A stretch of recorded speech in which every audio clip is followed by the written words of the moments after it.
My name is Greg Massi, and this is episode number 62 of The Color of Air, a podcast about the musical journey. My guest this week is Shane Parish. I first met Shane back in probably 2004, 2005, whenever the first time KO did a show with his band, the Ahleuchatistas.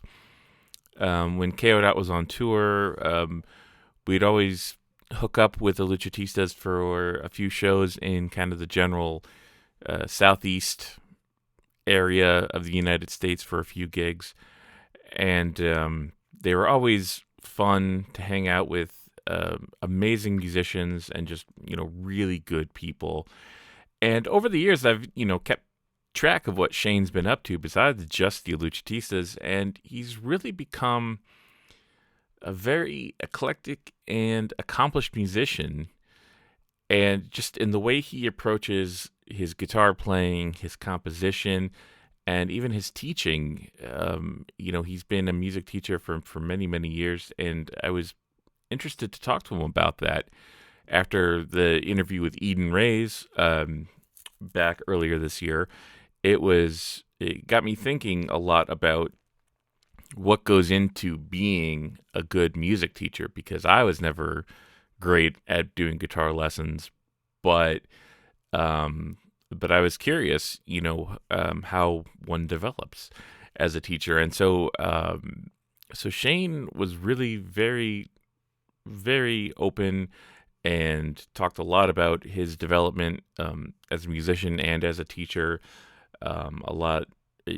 Kind of how Ahleuchatistas formed, what the kind of intent of that band was, because they did have a very unique and interesting dynamic, which I thought, was really original with all the bands we would be on tour with and would see on the road. They always stuck out to me as a really original group, and so getting to talk to him about that was really cool. We also talk a little bit about his current endeavors, which I'm going to highlight here. He just released a record called Liverpool, where he takes some old sea shanties and kind of deconstructs them and rearranges them in his own image. And so he did this on electric guitar with a drummer, and the result is this Liverpool album, which is pretty remarkable. So this episode, I'm really going to highlight that here. And this track is called Banks of Newfoundland.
Well, it's great to talk to you, man. I feel like I haven't talked to you in like 15 years since last time we did a show. Yeah. It's in Nashville, right? Probably. Yeah. Yeah. I'm not sure if that was the last one where I remember there was one, I think it was in Nashville, and we were supposed to we were supposed to sleep at some person's house, and it ended up being kind of a punk kind of whatchamacallit, why am I, the squatter house. And Oh we were just yeah. like, and for whatever reason, I don't know if Toby called you. I was like, Shane, can we stay with you? Oh, that's funny.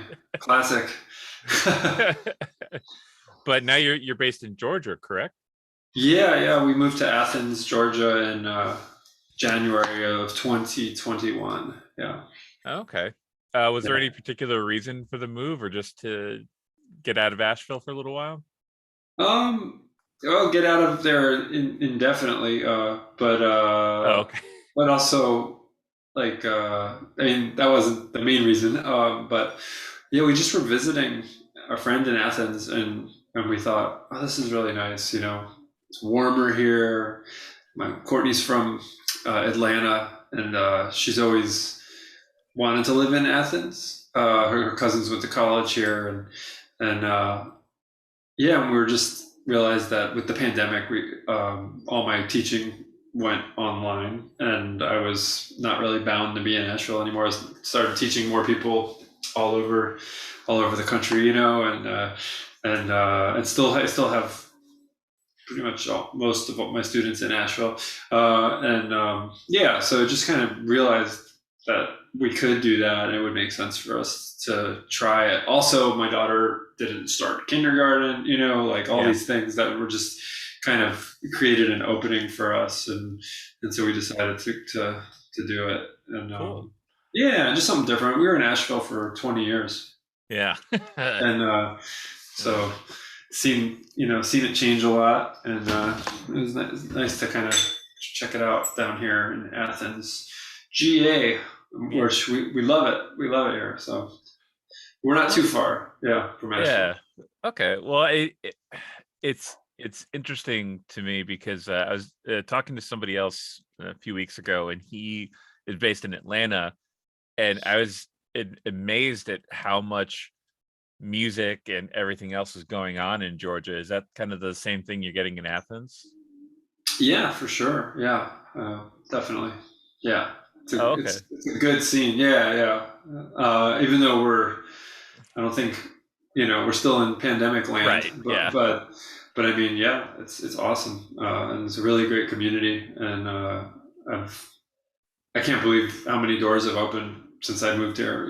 As a for performing, and also teaching and recording, and just yeah, it's been really cool. Yeah, That's awesome. yeah. And I was gonna, so correct me if I'm wrong, but you're a self-taught musician, is that correct? Yeah, I would say so. I mean, I can throw in that I did take some classes in college, but that I thought I would go towards a minor in music that I ended up not doing. So and I don't know how much I really gained from that, from that experience. And then I I took about between like six and eight lessons from a guitar player named Freddie Bryant, who is sort of a real like guru, master player and educator, and those were really transformative for me. And that was about within the last 10 years. Um, and But other than that, I mean, self-directed learning, and yeah, but that seeing Freddie really helped me. It's like those lessons. I mean, I have this sometimes because people come to me and I give them like 3 or 4 lessons, and it's just like, here you go. The rest of your life, you're gonna be thinking about like these couple things or a handful of things that are, and so it's kind of like that with those lessons where I just transformed how I deal with the instrument physically and conceptually. I can just like kind of dip back in, and let's just never exhaust kind of the concepts that we talked about. Oh, that's awesome. Yeah, but then largely, yeah, self-taught. I'm surrounded by there's like piles of books over here Yeah. and shelves over here, guitar, different, not just guitar, but different, music books and whatnot. Yeah. Well, I mean, because I was going to point out, I mean, you've always been such an eclectic kind of guy with your sound and what you do, and obviously, I mean, you're very studied. Like I can see that in in the stuff you I see you perform and everything like that. Mhm. So yeah, I was kind of curious how did you just start just grabbing whatever books you could find just to Yeah. I've or always like, listen yeah, or yeah, listening by always. ear? Yeah. Yeah. Both. I think I was much more of a like intellectual book learner than an ear learner for most of my life. I think my ears still always still developing it, but like I think I've gotten much deeper in that in the last 10 years because this is my 30th year. I'm entering a fourth decade on this thing, right? It's kind of crazy to think about, but like so yeah, I've always kind of had books around and just poked through them and got a lot from them and turned me on. I had this book called like the Guitar Handbook. You ever seen that one? I think so, It's like yeah. kind of I got that as a teenager, and it's like the first chapter is just about influential guitar players, and that's how I learned about like Robert Fripp, Frank Zappa, John McLaughlin, Django Reinhardt. Like kind of just kind of turned me on to and more Gabor Java. Like I don't know, just turned me on to like such a wide variety of music and yeah, just kind of always sort of, but it was always really like self-directed, like creatively, like I think I wasn't just experimenting all the time, like just like, I mean, I started playing guitar just writing songs, I was just like, okay, yeah, I'm just going to move my hand around, that sounds cool, and I'm going to connect it to this other thing that sounds cool, and right, and then I started learning chords, and just open chords and different things, and just start moving fingers around to like change the way the chords sound, and then yeah, and then get a bunch of pedals and start improvising and like getting taking some psychedelics and jamming out my friends in a warehouse, and I mean that was it for a while. I think I became more studious in my 20s when I knew I wanted to do it professionally and started learning. I didn't really start learning to read music till I was like 23, 24, and I was like, oh, I better get this happening because if I want to stop working in restaurants and this is the path, at least as a cook, I'll still work in restaurants as a guitar player. Yeah. but I'll be in the front of the house, or like the front of the house. But yeah, I don't know. So that was kind of my path. I think teaching though is a really big thing. If you like that, I've learned so much from teaching because that's been like the bread and butter thing, right? For Yeah. like 14 years or so now, like and so teaching people guitar and then learning what I'm teaching them, but also starting to study pedagogy and realizing kind of like getting into maybe some much deeper sort of ideas about form, like the real deep stuff, like inner game stuff, like about form and also about embodiment, those kind of things, like really deep topics of like that are just like about everything and also about like just the smallest thing, and I think that is a never-ending path. Yeah. Well, that is like a perfect thing that I wanted to ask about, because I find that I've been talking to other teachers on the podcast, and I was just curious how that, how like if you went into it with any kind of approach, or like you said, reading up on pedagogy and everything like that. How is that kind of, what does a guitar lesson or a lesson with you in 2022, how are you different from like 14 years ago? Like what Yeah, that's a good question. Wow. Okay. Well, I went into teaching like being like, I don't know what I'm doing, like, or I think a lot of people have that anxiety, especially if you didn't go to school and get a teacher's license. And then even then, I'm sure it's riddled with anxiety. But I didn't have like any kind of formal training as a teacher or player. So,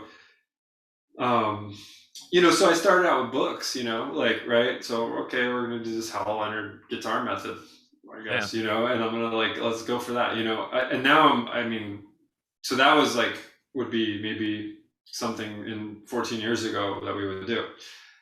We would definitely not do that in 2022. Like, definitely, no, absolutely not. And but I needed to learn how to teach and go through that stuff. But that stuff doesn't really teach you how to play, unless you have a really good teacher who can like.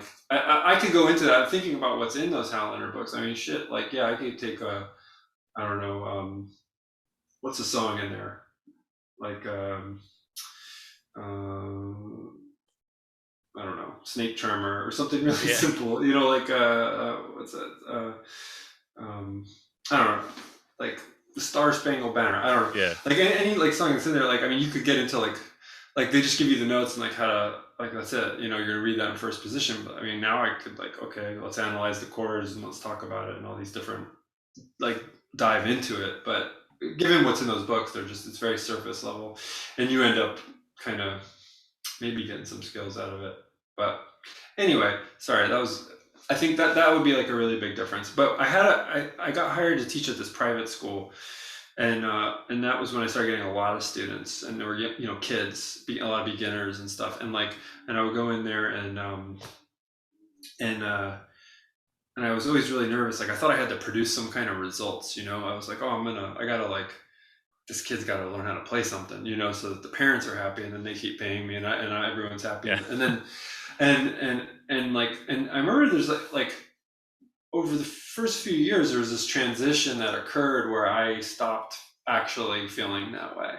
Like, actually, I don't have to produce results. And I remember the day I drove in with this new attitude of like, this is so liberating. It was like I was such a better teacher once I realized, like, I don't have to produce, there's no results for me to produce. I don't, like, that's ridiculous. You know what I mean? Like, this is a life pursuit. We're learning how to play music, or it's not like, I'm here, Stairway to Heaven or whatever. I mean, I will teach whatever, like, if you're serious about it. Sure, that stuff's great. You can learn from anything if you're interested in music, right? But I remember just feeling so liberated that. And then another thing was, I remember feeling like I could go in and, yeah, just kind of action reaction. Like, I'm just kind of like reacting. I didn't have to like over prepare for this. I just need to be like attuned to the moment of where the student's at and what's happening, and I can work with that. And that became a really, I don't know, things started clicking for me a lot more at that point. And I had my boss at the time, who was my like teaching guru at the time, Jane Corbin, who was head of the music program at this elementary school there. She just gave me a lot of leeway. It was really great. I remember we would always have these like these conversations at the end of the school year, the first couple of years, and I just remember being like, I don't know what the hell I'm doing. I'm nervous wreck about this. I still don't. And she's like, and she's like, that's why you're here. Because if you came in thinking you knew what you were doing, I wouldn't want you here. You know what I mean? Like, this is like, she was very Zen. She studied at like Buddhist like college and whatnot. And she was just, and so she that was great. I was like, okay, I'm a student also, and she was totally supportive of that. I taught for 10 years there, or yeah, about 2008 to a little more than 10 years, 12 years, and then COVID, and then I moved.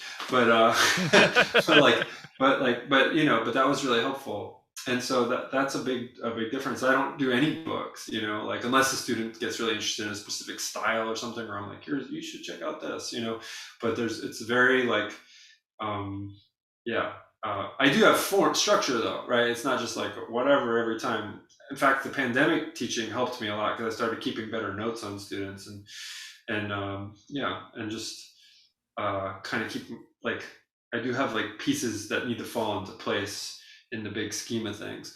Those pieces are, like, just the physical aspect of relating to instruments, right? Like, I like the physical things, and then conceptual things, and then like repertoire, which can be stuff you want to learn, or you're learning stuff you're writing or improvising, right? So those are like sort of my big pillars, are just like this like tactile object, and then applying like concept to it, and then And that's how I think about it. So I'm super chilled out, man. I love it. I get on with anybody, and it's like, it feels like a flow, like, and I teach a lot more adults now too than I did before. Professional, really good players. Like, it's kind of crazy.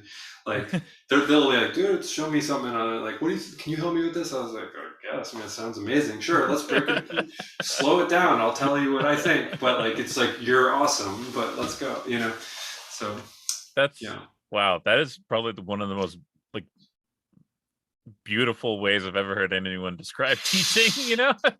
Well, no, it's just because my experience was so different. Like, I tried teaching, and I don't think my heart was in it, and like I don't think I had like, I did it because I was like, well, this is what you're supposed to do, without really understanding, what, because it sounds to me like you had an idea, you had a path in your mind about, okay, this is how I go from working in restaurants to being a professional musician. And I don't think I ever had that, but to hear the way you talk about it is really amazing. Oh, thanks. Yeah, I figure. I mean, you have to diversify, right? You have to have like, I got to be able to be like, do any gig, that gets called, and take it, and then the teaching is just so steady. So it's been interesting. It's a definite, feast or famine thing. There are seasons that are real tight financially, and then it's like, all of a sudden, oh, I'm getting paid like all this money. That's great, and trying to always, how can I get my art to be like a bigger stream, which is also little bursts, you know what I mean? Like, my Bandcamp sales or whatever, like, have been like pretty good the last like month or two, and that's like amazing, I'm like, oh, this is different, this is like, but that's hard. How do you, you can't really be like, it's just because I'm in like a release cycle of shit that took forever to do, though, you know what I mean? Like, it's not like, it's hard to maintain that as like a constant stream, but it's like, it's another ebb and flow, Yeah, well, I think that's the kind of the greatest misconception we all have as kids, is we're like, well, I'm gonna make a living making my own music and, right. and just going around playing to my fans, and it's just like, no, most likely you're not. Right. Totally. Yeah. So I was just kind of curious, like, what? Like I said, you're into so much different stuff that I was like, where did you start with? Did you start with like rock, metal, that kind of stuff? Yeah. Like, I mean, like, I thought about this recently because I was practicing this like something that reminded me of like the Wasted Years, like from Iron Maiden, like, I was like, some kind of open string, just like, not, pedal note on the open string, I guess. I was like, this kind of reminds me of that. And then I realized, well, that was the first lick I ever learned, and it was just some friends like learning riffs and licks. So it was like that, and like Metallica 1 or something, and then like, and so it was definitely coming out of this rock kind of like metal idea. I never was, I mean, just a far cry from learning those whole songs, or like really fully even appreciating, only in recent years, like the athleticism of that playing and what it takes to like actually shred in those in that style, and but I also got really into like I was super into Pink Floyd, and just got really pretty psychedelic right shortly after I started playing guitar, because if I started like when I was 14, like with my like D&D friends, like playing like, metal riffs and stuff like that, it wasn't like too long before I was like also like smoking pot and like taking LSD and stuff like that when I was like 16, and then and then kind of just wanting to like create like more like psychedelic music, and which is interesting in retrospect. Just think about like the free improv stuff that was happening. Like, I never quite. I tried my hand on the jam scene, man, when I was in Tallahassee. Like I didn't realize like how weird I've always been. Like, and just like it's just, like, like not that funky, not that, just like still like kind of an edgy playing. That's really probably due to like ignorance in some ways, like as far as like trying to, as much as I know now, which is a lot, there's still this edge, that mystery that I kind of like want to butt up against, and like I'm still like trying to like unlock something, and not have. I mean, I'm not against mastery or knowledge. I'm actually all about that, but at the same time, I think there's something about like, I don't know, unlocking like a secret code or something that makes it so that I'm not trad in any kind of way, you know what I mean? Yeah. Like whether it's jazz or like folk music or any of the stuff that I'm messing around in, or that I'm, or not, yeah, messing around, like getting paid to do professionally, Yeah. But I still feel like there's something like I'm not like wasn't a lick player in that sense of like, even with the rock stuff or jazz or whatever the style, it's like I love studying licks or learning riffs and analyzing things and breaking them apart, but I never want to like play them in my playing or superimpose them into my playing. I wanted to keep a spontaneity and an element of risk in the playing, and so I don't know. I know that's taking your question further, but it's just interesting reflecting on it for me to like actually draw those connections here in real time of like, oh, that's a thread that goes through from those early days, I think, of like playing and experimenting and just being like, trying to find a voice. Well, I think the biggest takeaway there is that D&D is a gateway to all sorts of evil things. That's right. Yeah. Man, which, speaking of which, so like I do have some game dice here somewhere. Oh, there. But it's but like, so I started to like use game dice as like a compositional tool, and like how to, and and also a teaching tool. And like I've had students and they like really love it. It's like people have said like, this is the only time I've ever wanted to like know more about theory, because we're like rolling for all these parameters. Okay, like time signature. Okay, like target notes in the chord, or like what's the bass note, or how many bars is it? How many? Like, think of any question you can ask about like a musical idea. Like ask the question, then roll. I'm gonna roll 4-sided, and it's like, okay, I'm talking a 7th chord, and 1, 2, 3, 4 is gonna be like, okay, root 3, 5, 7 of the chord, and that's gonna be the top note or something. Like, and so going and then generating like a short composition or a phrase for a composition, doing that. And that's been and so bringing the D&D back into the gamifying the music.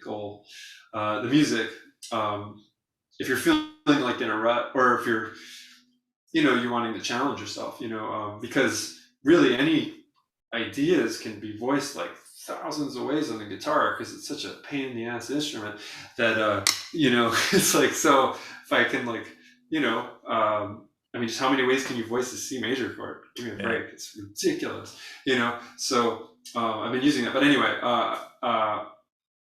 so that's been fun. I've taught it to this one guy who's a guitar professor in Arizona, Michael Ferraro, and I've taught it to a few students that I've been seeing like on the Zoom, and everyone's really responded to it. So I'm playing a concert in DC next month.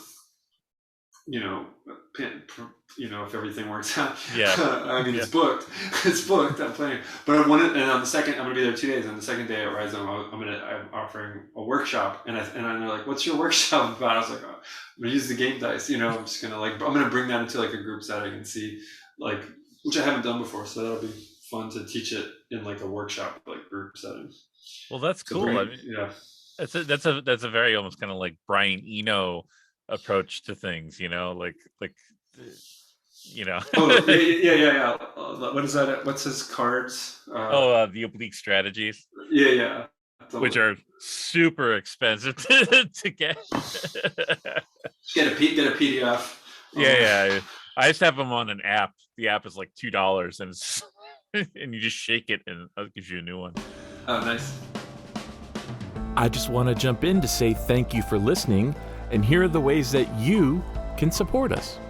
Subscribe to The Color of Air on your favorite podcast app, like Apple, Stitcher, Radio Public, or Spotify, and be sure to rate and review. Also, follow me on Twitch. at twitch.tv/retcongreg. Join our Patreon at patreon.com/Ret Con Industries, where we have 3 monthly subscription tiers of $1, $5, and $10. Depending on which tier you choose, you will have your name listed in the credits for every future podcast and music release, as well as access to bonus audio and video content, Bandcamp discounts, and exclusive merchandise through the Ret Con Swag Club. Finally, please check out all the music up for sale at retconindustries.bandcamp.com. And now, back to the podcast. So I'll start with how I met you. So where did Ahleuchatistas start from? Is that that's the first place I kind of knew you? Were there bands, serious bands before that, or was that kind of like your first real major? I mean, that was my first band that like anybody knew about, outside of the city I was living in, I guess. Yeah, I mean, I had a teenage band called Union Prayer Book in Fort Lauderdale. I wrote quite a bit of music with a singer, and we did. We started doing gigs. I mean, I just started gigging like right away. I didn't know shit. Like I couldn't even play. I was like, all right, time to play the show. I'm awesome. It's like I got this, and I'd be like, people are like, okay, cool, let's hear it. And I'm just like, dun, dun, dun. They're like, okay, oh yeah, sure. But we did it, and we started playing, and that's probably, yeah, I've always kind of just test drive anything in front of an audience and totally fail at it. But so we did, just open mics and gigs down there, but nothing's, that was like kids stuff, kids doing stuff. And then I had some, like a prog band called Human Zoo in Tallahassee that was pretty tight. It was like Chapman Stick, guitar, violin, and drums. We played like Teen Town, right? And we played like Frank Zappa's G-Spot Tornado and stuff, and like and then we wrote our own stuff. We actually made a record. It's I was like, it's one of those records like, oh, it's probably good, I should re-release it, and I go listen to it. I'm like, it's like it's like I mean you can hear the influences, it's like so. But then then I got to Asheville and I joined a hardcore band called Shovel Fight and and that's when I first got into like DIY touring. It was like through that I think it was exposed to like, oh, you can like go on tour and like in a van. That's cool, and play house shows and little bars and stuff. And then I will say I got into the hardcore thing through, being like a fan of like, like Naked City and shit like that. That was like, oh, I was into punk bands. I was as a kid, but it was like, oh, also I should play that. I should like get into that scene. That's gonna be cool. And so, and then Ahleuchatistas formed like around that time, which was 2002, in Asheville, which I had been there for about a year. Yeah, that's cool. And because I was, I'm always kind of curious about this because what was kind of the vision for that band in terms of, or how does it, I guess it probably evolved over time, but what was the idea behind it? Because I felt like you just had like a very interesting, I always loved watching you guys play. And granted that was 15 years ago, but what was kind of the evolution of the band? What was the intent, I guess?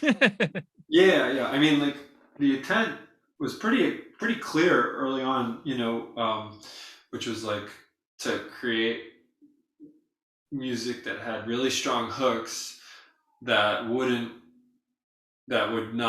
just completely disrupt and like upset a listener's expectation, as far as like how many times you played that hook. So just like to create like this uncomfortable music that was at the same time engaging melodically, and it was kind of like a radical gesture, I think. I was at the time really into like Theodore Adorno and stuff, and it's kind of like just like not wanting to make like music that was gonna like assuage people's anxieties about capitalism or something, and lull them any further into complacency or something. So yeah, and just having like this like kind of more punk edge on prog music, which I think was at the time got really influenced and excited by like the band Ruins.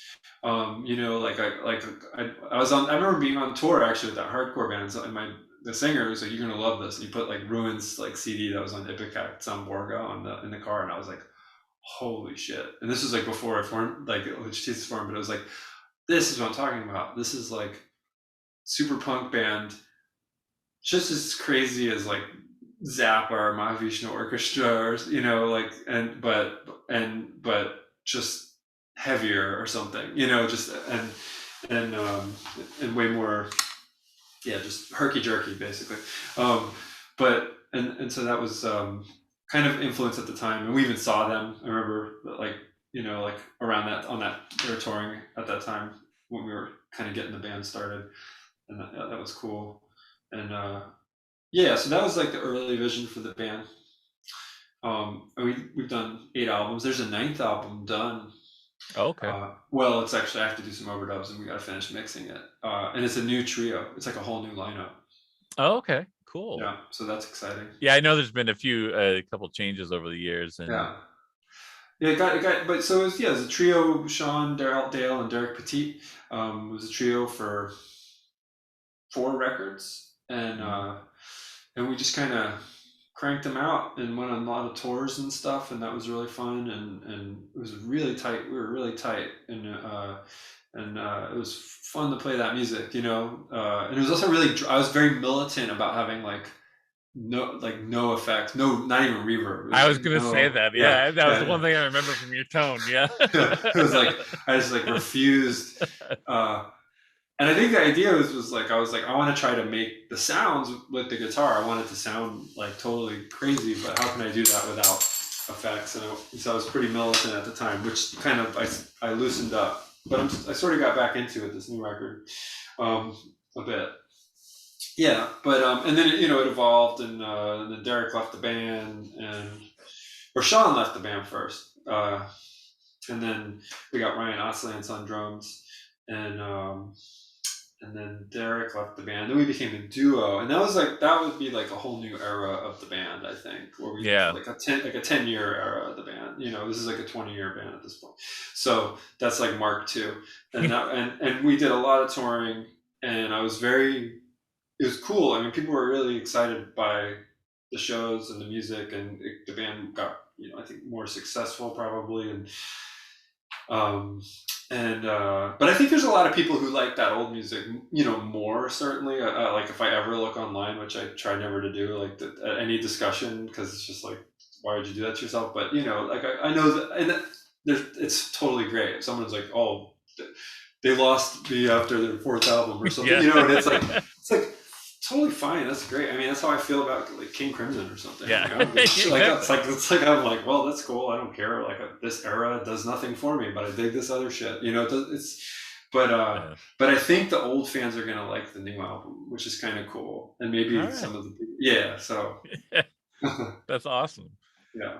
And I mean, I know you've done again. Like I was trying to catch up on stuff, looking through the scrolling through the Bandcamp, and I was like, okay, there's a lot to get through here. But one thing I wanted to touch on, which I thought was interesting, was sorry if I don't say the full title, but I'm just going to call it the Undertaker record. Yeah, that's what I call it. Okay. Yeah, no. Undertaker, please drive slow. Yeah, thank you. Which I loved. I loved that record. I remember when I got it when it came out, and then reading about or hearing about how you're doing kind of a similar thing on the Liverpool record. Mm-hmm. And I was kind of curious if you could talk about that process of kind of deconstructing these tunes and then kind of creating them in your own image, because that fascinates me. Yeah, cool. The Undertaker Please Drive Slow record. This was like a weird, like sort of accidental turn in my career towards like playing folk music, because I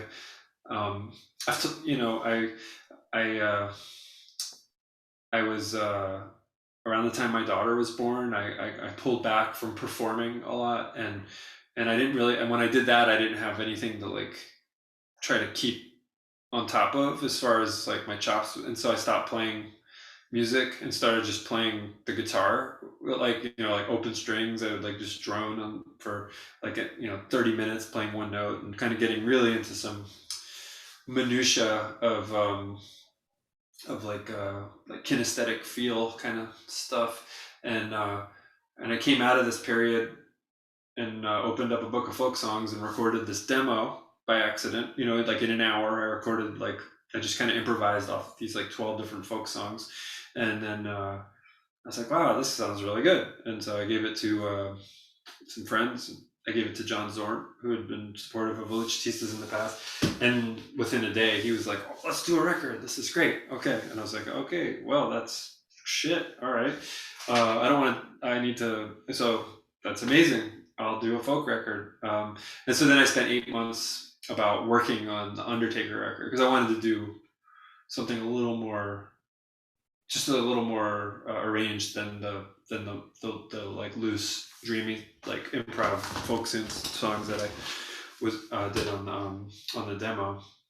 But so yeah, and that led to an approach where I like really was working from the vocal melody primarily, as opposed to any like accompaniment on the recordings, because all these recordings have guitar or banjo or whatever.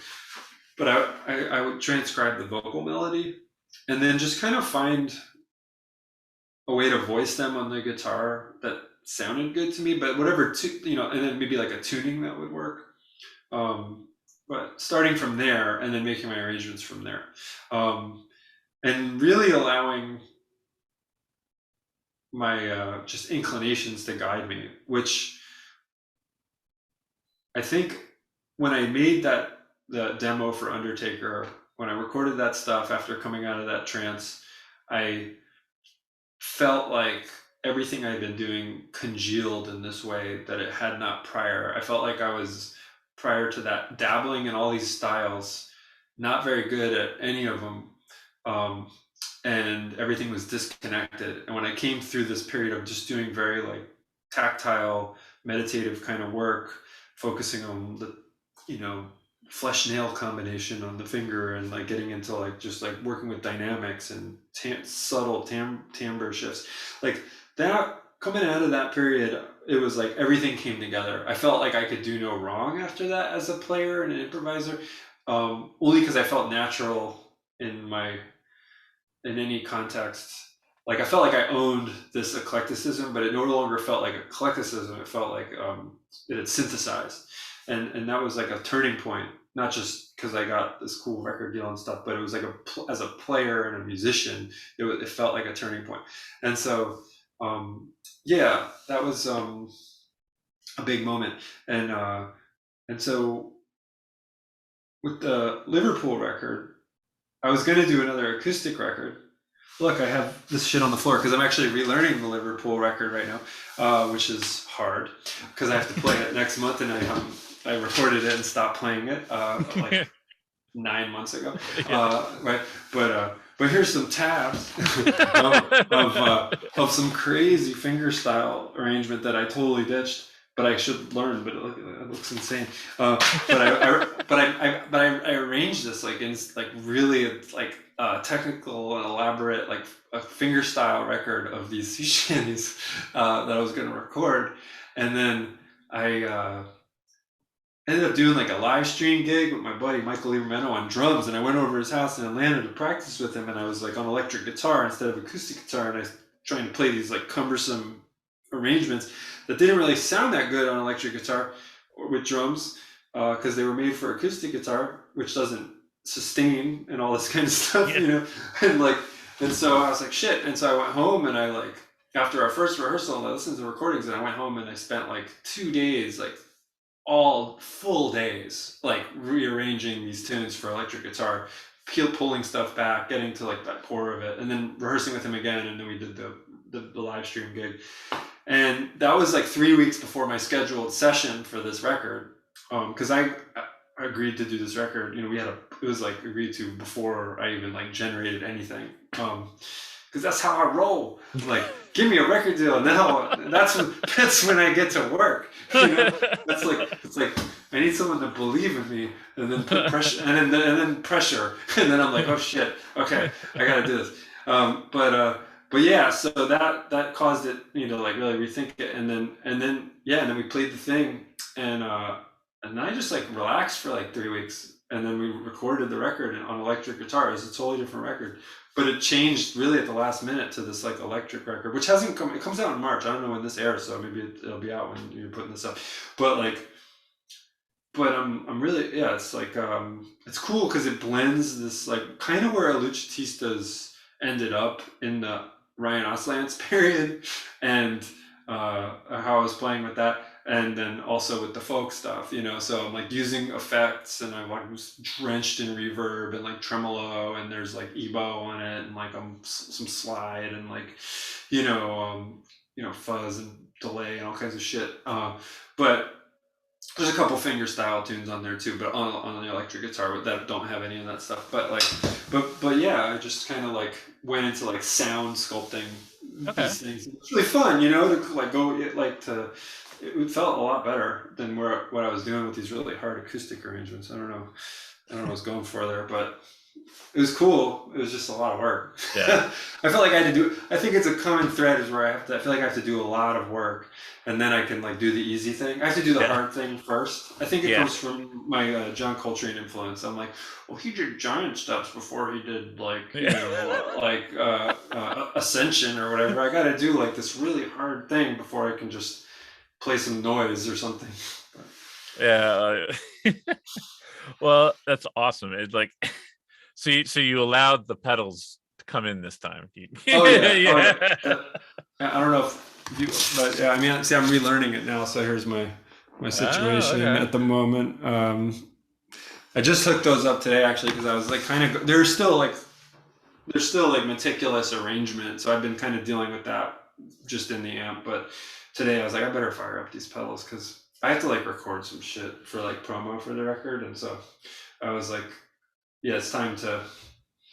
Now is the time. I need to relearn that record, and that's all. So that's what I'm trying not to get distracted from it with anything else. That's amazing, man. This is. I'm so glad I talked to you. This is so cool. Oh, thanks, man. I read Moby Dick also while I was working on the record to kind of just my immersion process in this sea shanty repertoire. I don't know if we've stated clearly that this Liverpool record is like nautical ballads and sea songs. Yeah. Get yourself in the mindset. Yeah, exactly. Yeah. One thing I wanted to touch on too, because I noticed this definitely in your artwork and everything on the earlier Ahleuchatistas records, but you mentioned like bringing kind of revolutionary aspects to the music, but also, I mean, if I remember correctly, I mean, you also had was more. Did you bring like a political stance into the music as well? Because I feel like that kind of came through in some of the artwork, but musically, were you trying to convey some sort of political stance as well? Certainly. Yes. Certainly, yes. I mean, earlier I think it was definitely more explicit in terms of like an agitprop kind of attitude.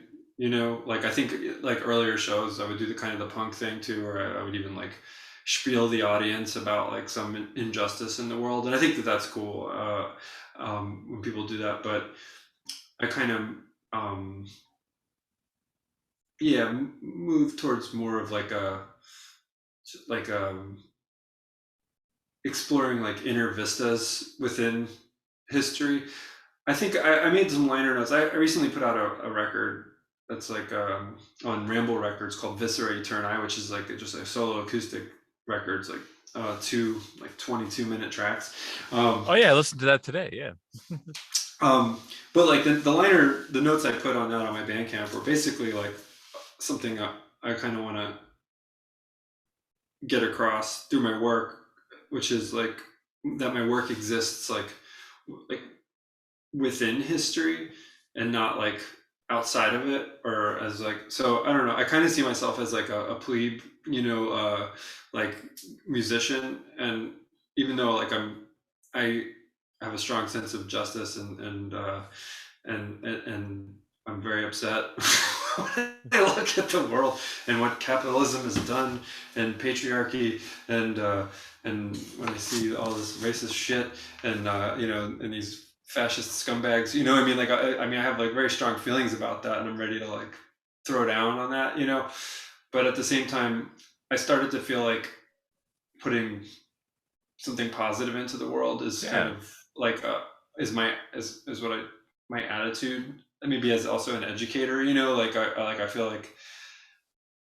like the conversations we were having 20 years ago, or when I was certainly more, I guess, radicalized in terms of like what I was going to protests, and being more putting out more agitated propaganda kind of ideas. I feel like the conversation's shifted where we all kind of get it. If that makes sense. Like, I there's think so, yeah. definitely, like, I feel like there's not like I don't, like, my mom eats like organic food now or something. You know what I mean? Like she's like, just these things that we were like, like, I'm like, you have to understand these corporations and what they're doing, and everyone's like, yeah, yeah. It's like, I know, like we get it. I don't know, and that might have to do with like Bernie Sanders politics, or Yeah. and things kind of, but I feel like it just becomes sort of like, it'd be redundant, like, for me to, I guess, voice these things as an aesthetic, as opposed to like as like a person who's like teaches music to children, or like who's like trying to like, you know um, make a positive difference in the world, and not have that be like necessarily my aesthetic. Okay. Yeah, that Does that makes make sense. sense? Like, or Yeah. as explicitly. I Yeah. mean, it's still there. Do you know what I mean? But I just Yeah. feel like I'm not like Dead Kennedys or something, or Yeah. Godspeed You Black Emperor. That shit comes across as a little sticky and heavy-handed to me, and like, I don't know. No, man, that's wow. Um, and I was gonna ask you. So, all right. Well, you mentioned uh the record, the other record. What other? Sorry, and the new Ahleuchatistas. Like, so what other kind of projects? Because I know you do a lot of collaborations too. Like, what else do you got in the works at the moment? Mainly this Liverpool record's coming out, and then the Ahleuchatistas record, I'm very excited about. That's been a tremendous amount of work over the last couple of years. And aside from that, I'm kind of just, I also have like a singer-songwriter record in the works that Okay. I've been like kicking around for years now, and I kind of would like to get that um, done, or an EP or something of that kind of stuff this year, because I was starting to get that happening uh, before the pandemic, and was playing shows and stuff, and I had never really sung in public until like a year or so before COVID, and so I want to develop that more, and I don't know. I have a list somewhere. Too many starts. It's like small start things, like, oh, I should do this, and I get started on it, and Same. so I have to have to kind Same. of like just kind of dive in, and I mean, I have some like improv records recorded and stuff, but that's kind of that's easy, That's like, you just hit record, and and I like that, and it's not just like you hit record. I've been playing for 30 years. I practice constantly. I'm always like musically growing and Right. learning, and I think those recordings are sort of okay, that's like a picture of where that's at, where the whole musicianing thing is at. But as far as like, finely rendered like concepts, I'm also a fan of that, and I like, so yeah, I don't know. Right now, I think the next thing to watch out for is this Ahleuchatistas record, because it is nuts. Is crazy. It's something special. Yeah, it's gonna be wild. That's So awesome. yeah, I'm very excited about it. It's just, but I'm also kind of like in that phase. I'm like, God, I gotta get this thing finished, and I got all this other shit to do right now. So Yeah, not to mention keeping up with your teaching schedule and having a family and of and course, everything yeah. else that There we goes go. along with it. Yeah. Exactly. Yeah, yeah. That's sort of a main gig, also, right? Yeah. Uh, but yeah, I don't know. That's yeah. That's what's happening though. I want to. But I love just learning shit.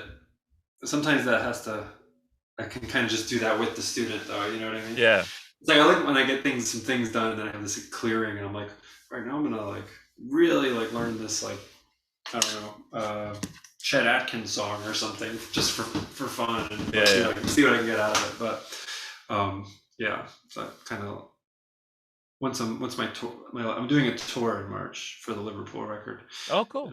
and on the East Coast and some Midwest states, and Coming up to Boston.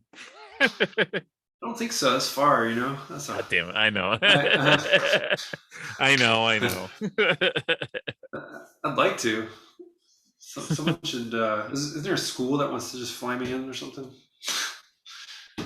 I mean, I can't say I don't know. Yeah, I don't have any I gotta Boston. find. I don't have any contacts anymore. I gotta find that gig. Yeah. I'll be there. Yeah. Well, Shane, thank you so much for your time, man. I really appreciate it. This was Yeah, it's so good to so see cool. you. It is. It really is. Especially with feeling disconnected from everybody, being stuck at home and everything. It's Totally. really nice to see you again and to talk with you because, like I said, touring with you guys was all like on whenever we had a stint of shows with you guys was always a blast. Like I always enjoyed hanging out with you guys, and Yeah, likewise. That was super fun. That was you like know, 2005 or something. 2000. I forget when that first. 6, yeah, I four, mean, it five, was, 6. yeah, I tour. It was 2004, 2005, and 2006 for the three big tours I did with them. But Yeah, um, yeah, I was burnt out afterwards. But but at the time it was fun. yeah. That's in retrospect though. It's like hell yeah.